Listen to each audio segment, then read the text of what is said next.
Here's a wacky concept that you have to get into your head before you really become an InDesign expert.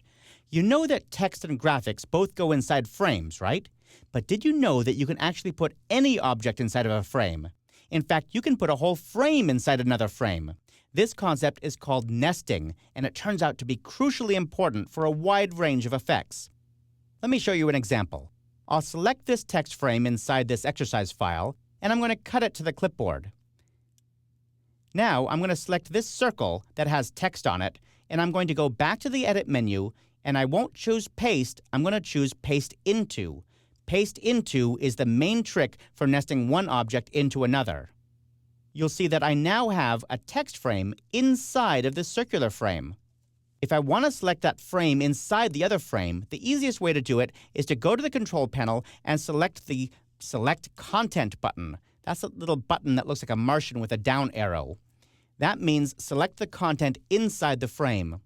If I want to go back and select the container of the frame, the circular frame, I would click the one that has the up arrow. Now, this is sort of a frivolous example because you probably wouldn't put that text inside this circle. Let me show you an example of a cool special effect that you might want to do. I'm going to zoom in on this text down here, and I'll select this text frame, go to the Type menu, and choose Create Outlines. Now, I don't have a text frame anymore. I have an outline of this word. And I'm going to move this text frame up so that it sits behind it. I'll resize it so that it fits right on top of that word rue. Let's go ahead and put this text frame behind this blue word by going to Object, Arrange, Send to Back. All right, now I'm going to copy this instead of cutting it. I'll simply go to Edit menu and copy this to the clipboard, select my outlines, and use Paste Into. Now, it doesn't look like anything changed because when it pasted in exactly the same place, so it's pin registered together. Now, to create my special effect, I need to select the text frame that's inside that blue word. So to do that, once again, I go up and I click the Select Content button.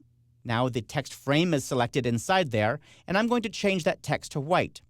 I'll go to the Swatches menu, click the Formatting Effects Text button, that's that little T, and click Paper. You can see that the text inside that frame is now white, but the text behind it is still black. Cool effect, huh? Well, it doesn't have to stop there. I'll go ahead and select both of these objects, both the text frame and that blue outline, and I'm going to group them together.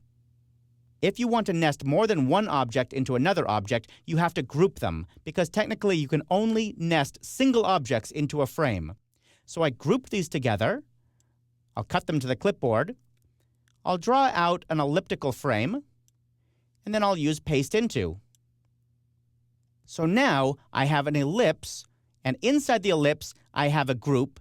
Inside the group I have some blue text, and then inside that blue text I have a text frame with white text. As you can see, nesting objects inside other objects can really get out of hand, but it's extremely helpful for a wide range of really cool layout effects.